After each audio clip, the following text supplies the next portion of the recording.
Hello, everyone. This is the Pocket Passer, and I'm going to be breaking down Kirk Cousins' 509-yard, 4-touchdown, come from behind victory against his division rival, Tampa Bay Buccaneers, on Thursday Night Football. He put on a clinic, and we're going to break down his best throws right now. This is Kirk Cousins' first completion of the game here early in the first quarter. It's really impressive. Tampa brings an exotic pressure look, and Kirk just looks off the safety and rips it into the seam. We got seams dialed up from these inside receivers against Tampa's cover 3. But what they're doing differently with this cover 3 is they're bringing pressure off the edge with these guys blitzing. And then we're going to drop him into a curl flat and him into a curl flat. And then these guys are going to rush and then drop back, rush and drop back. So it's a very different kind of exotic pressure look that Tampa's bringing here, trying to confuse Kirk Cousins. There's one post safety. Kirk's not falling for anything, and he's just going to go ahead and rip this in for the big play. Really impressive job by Kirk. You're going to see on this other angle that he looks off the safety. See that? Catch a snap, eyes left. Gets the safety to move. Then hitches, looks right, and rips it up the seam. Here's the touchdown pass from Kirk to Drake London. He's going to send Darnell Mooney on an exit motion to show zone coverage. And the soft cover 4 is not able to come down in the slant. And it's a great job by Drake London after the catch to score. Buccaneers are in cover 4 here. So when Darnell Mooney exit motions, they show it zone coverage. So now Kirk knows, oh, it didn't fall out. It's probably going to be zone coverage. Cover 4 is what they are in, and this middle linebacker is really keen on the running back because he's going to have curl flat responsibility with DBs playing soft coverage over the top from the safeties and corners. So when this running back comes up and runs a hook in the middle of the field, it occupies the middle linebacker and leaves a massive void for Drake London to go score. And it's just a quick drop. Just quick game drop, not even a 3-step drop from Kirk. He's going to buzz and wait and then just rip it in. Great job by Drake London after the catch to get around 4 people and score anyway. I chose to include this play because it really plays into who Kirk Cousins is as a quarterback and how this offense works. There's zone run scheme.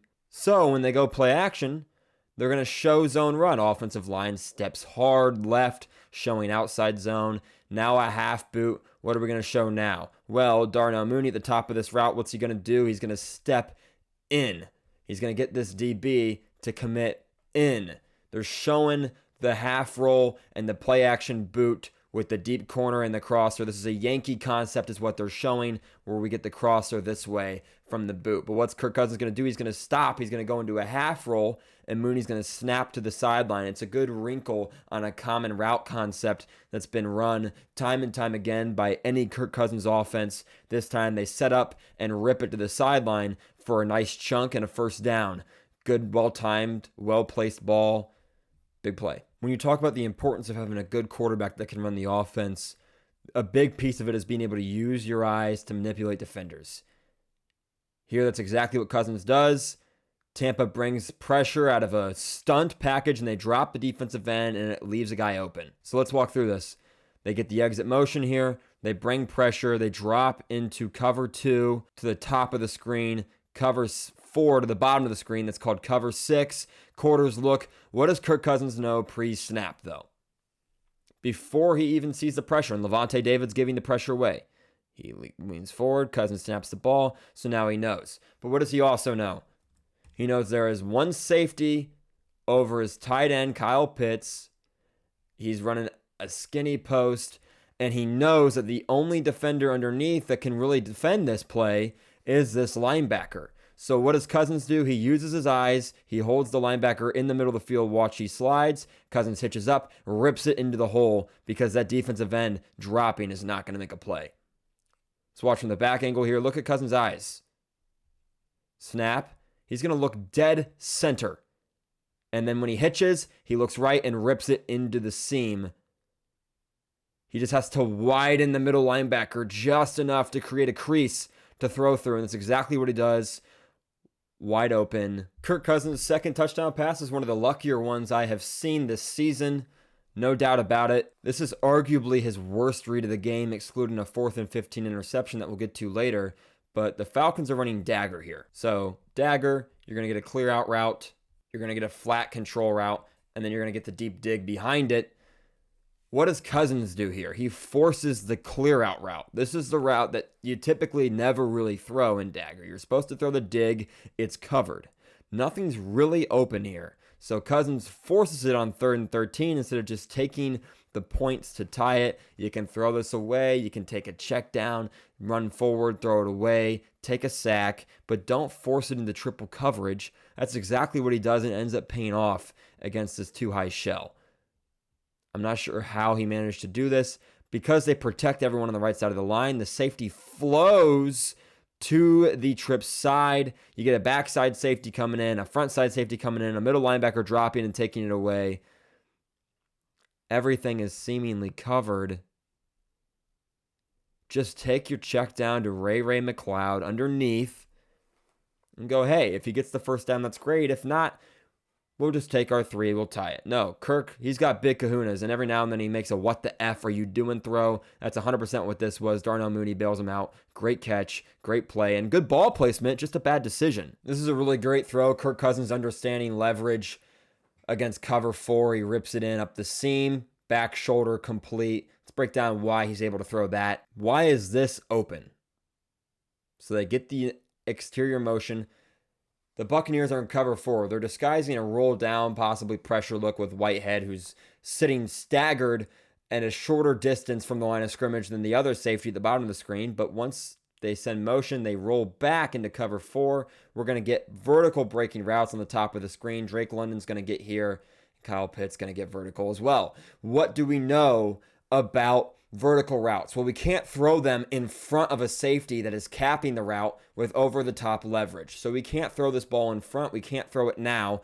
Of course, we've got underneath coverage with Lavonte David as well. But we progress the play. Kirk Cousins is patient, doesn't force it. But now what happens? Safety's got to turn. He's no longer capping over top of the route. Now he's close to even as Drake London is still sprinting, and he's going to pass by.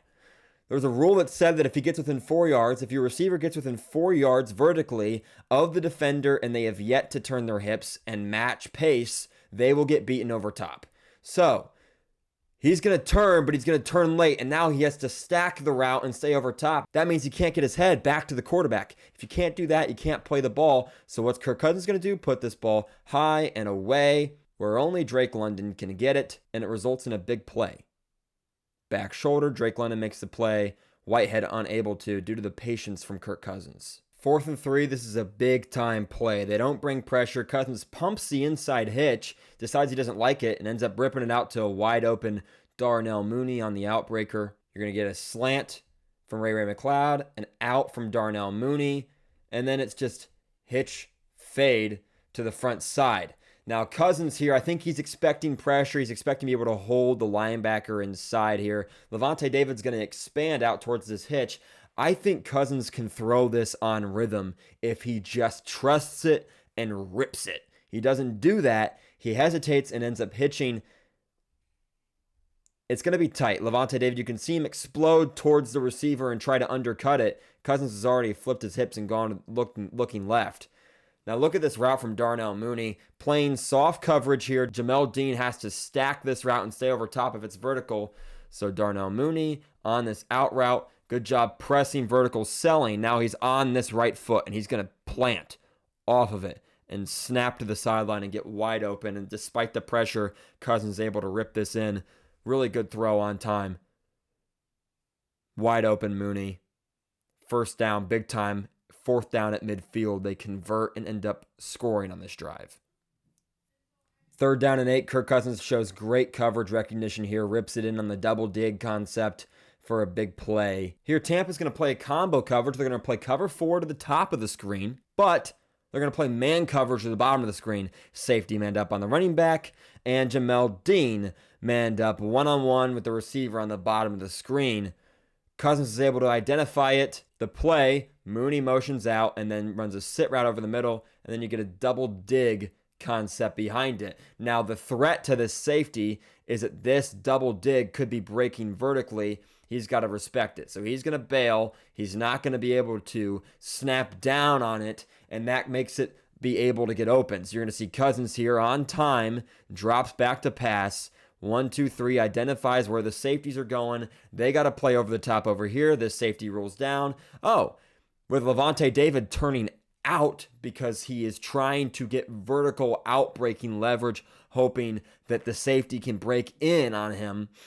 He's vacated the middle of the field. There's no one there. Cousins knows it, and he lets it rip as McLeod's passing him. Safety's got to stay over the top and inside. Doesn't work out. Big chunk play. Cousins on time. Here's a touchdown pass on 4th and 4. Smash concept at the top of the screen. Tampa's playing man coverage. We got to make the tackle now. We can hold him short of the sticks, just barely, but Darnell Mooney has played his leverage perfectly. He gets inside of him. Now what do we got to do? We got to make a tackle. Can't leave your base. He leaves his base, and now he's not prepared for Mooney to go inside of him, but Mooney does just that. Bad tackling, gives up the touchdown in a crucial moment to make it a tie game. Return motion, and this is really a masterclass of eye movement to affect defenders here on this play from Kirk Cousins. Pump right, come back over the middle. He knew he was going there the whole time. You get a spacing concept off the return motion, back to an out, and then an outside hitch sit. Sit right over the middle of the field with a swing route over here with the running back. So 4 strong to the left side of the field with just an outside release fade over here. There's no reason to throw over here. We're already bracketing here. We get an under 1 dropper, and then we get over the top coverage. No reason for this linebacker to wander over here. But Cousins uses his eyes, gets him to jump. You're going to see here, gets the return motion. Cousins looks down the middle, now looks left. Starts the throwing motion, gets the linebacker moving. Vacates the middle of the field. Now he comes back and rips it for a big play on 2nd and 8. That is savvy, good veteran quarterback play. Look at this after the return motion. Cousins, eyes go right, pump. Bang, reset, rip, right over the middle of the field. Great quarterback play. 4th and 15. This is the interception that should have ended the game for them. Tampa shot themselves in the foot offensively with penalties. Here we go. It's a pick. It's a bad pick. What happened here? I don't think that this is the best play call for the situation. You got to know, especially with the pre-snap look, that Tampa's going to be playing a very soft cover 2. No one's going to bite in any underneath routes. What do we do here? We chip and run flats with our receivers. We're trying to run a curl flat concept against a soft cover 2. It's not happening. This corner's not going to bail, and there's not going to be anywhere to throw. Why would he bail? Stay soft, come up, rally, make the tackle on 4th and 15. Same thing over here. Pitts chips, releases to the flat. Why on earth would this corner do anything other than just bail, rally, and make the tackle if he needs to? There's no reason to do anything else. So I don't think that this is a good route concept to beat what they have going on.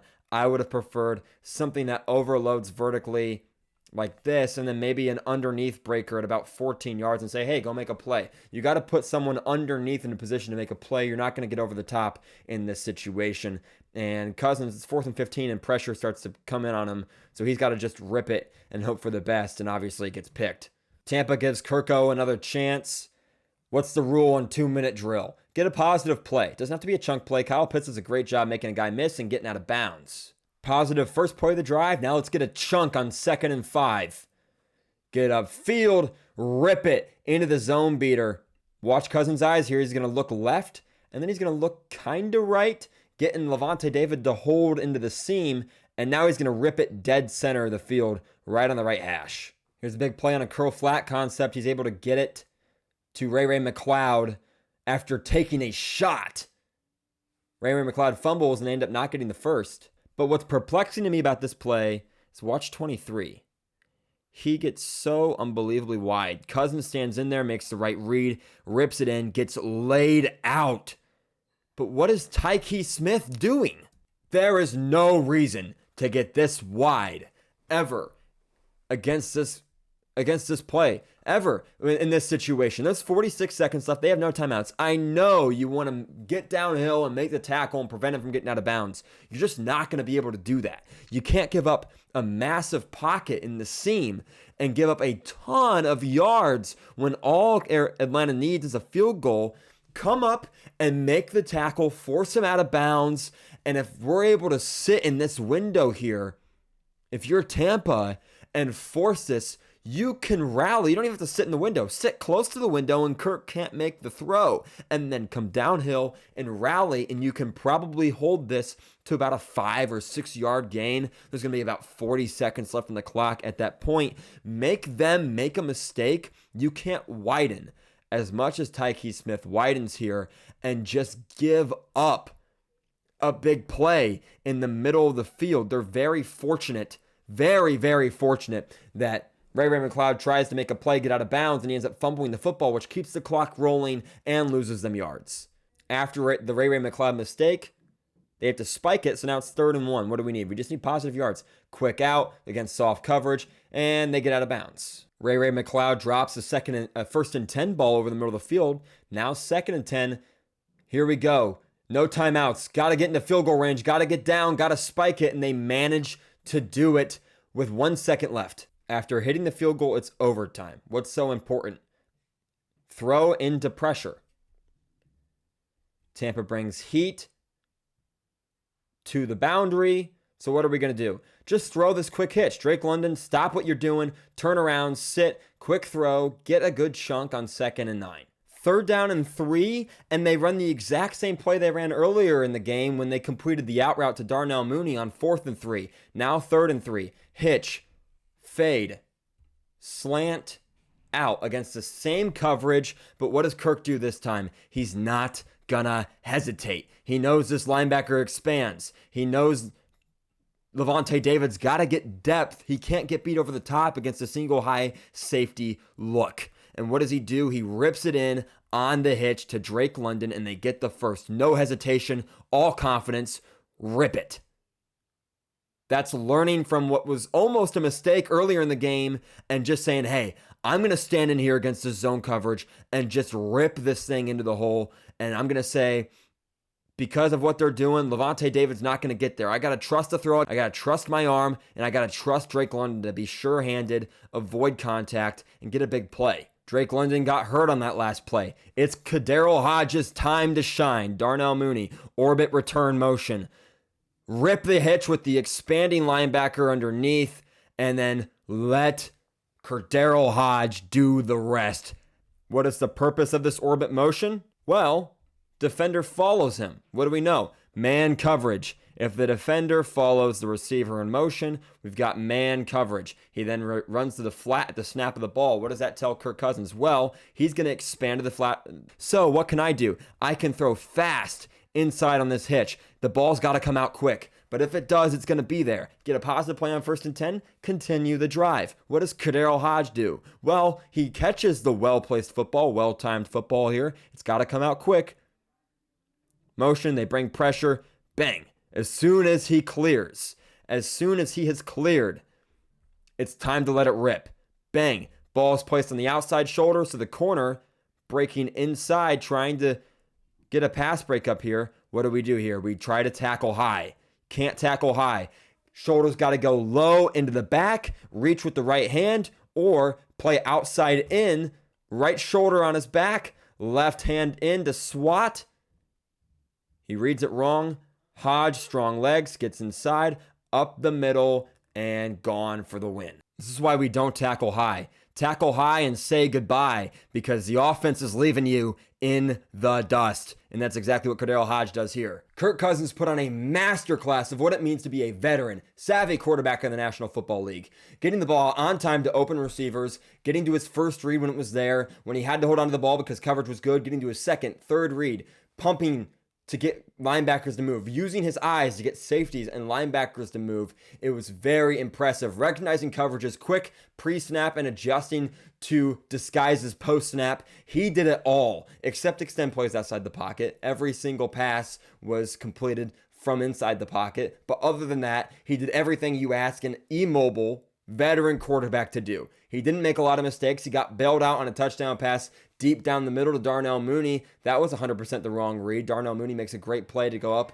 and Kirk Cousins was able to throw the ball with enough zip and with good enough timing that he bailed out the poor decision. So the quality of the throw was excellent, and the play by Darnell Mooney was excellent. Cousins put on just an all-around excellent showing. If you enjoyed this video, if you enjoyed the quality and the style of this breakdown, make sure to leave a like and subscribe, and stick around for more videos by clicking the video on the screen. I'll see all of you in the next video. So thank you all so much for watching. Peace.